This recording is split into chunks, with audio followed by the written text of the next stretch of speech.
London, লন্ডনে খুব কম office খালি আছে যে অফিসের মধ্যে বোরকা পরা মেয়ে লোক নাই।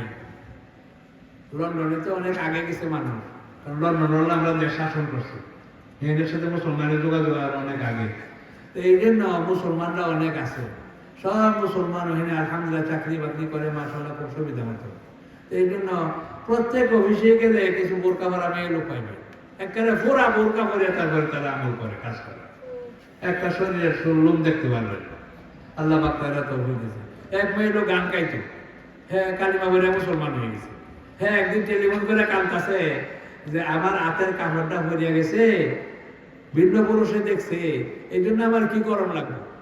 যে মেয়ে লোকটা গান টান করতো, এখন কালিমা বলে মুসলমান হয়েছে, এখন তার দিল আল্লাহর ভয় হয়েছে, তারা মুসলমান, এরা খাঁটি মুসলমান হয়। কথা বোঝেননি? আমরা লাহান না, এরা খাঁটি মুসলমান হয়, একটা কাম ছাড়ে না। তো এখানে সে কাঁদতেছে যে আমার হাতটা ভিন্ন পুরুষে দেখছে, এখন কি করা লাগবে। কাঁদতে কাঁদতে অস্থির হয়ে গেছে, এমন আল্লাহর ভয় আসছে। এরকম বহু লোক। আর একজন পাদ্রির মেয়ে, ভালো করে শুনে রাখেন, কথা শেষ করেছে। নিউ ইয়র্ক শহরের পাদ্রি, তার মেয়ে একটা মুসলমান আছে, তার নাম রাখছে ফাতেমা।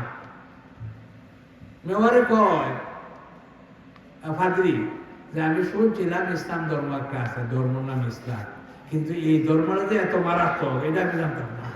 আমার ছেলেটা মুসলমান ঘরের মধ্যে মসজিদ বানিয়েছে, ওযুখানা, নামাজের জায়গা সব বানাইছে, খালি এটা করছে শিক্ষিত, শিক্ষিতা মেয়ে, হ্যাঁ একটা ইসলামিক স্কুল করছে, তার ছেলে মেয়ে সব দিকে হাফিজ আলিম বানাইছে।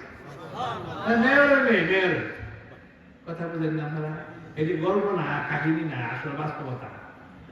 তো এরকম ভাবে সেই মেয়ে লোকটা মুসলমান হইয়া ঘরের মধ্যে মসজিদের জায়গা বানাইছে, উজুখানা বানাইছে, ইসলামিক স্কুল করছে, তারপর আমার হাফিজ আলিম বানাইছে। আমরা মাঝে মাঝে যাই, তার মেয়ে লোকের তালিম হয়, তালিম করবার লাগে আমরা যাই আর কি। তো এরকম বহুত কাজ চলতেছে। আল্লাহ পাকের দিন আল্লাহই চালাইবে, কি কর? হ্যাঁ আগুনটা কোন দাবায় রাখতে পারে না, কি কর? আগুনটা ডাক্তার আনতে চলবো না, পূজা হইলেও কথা বলছে না। ইসলামে যারা ডাকতে চায় ফুরিয়া যাবে, সব ফুরিয়া হারিয়া তারপরে বাইরে করবে। এই জন্য ইসলামের কাজ চলতেছে। এখন আমরা কেমন খাঁটি মুসলমান হইতে পারি, এইটা হলো চিন্তার ব্যাপার।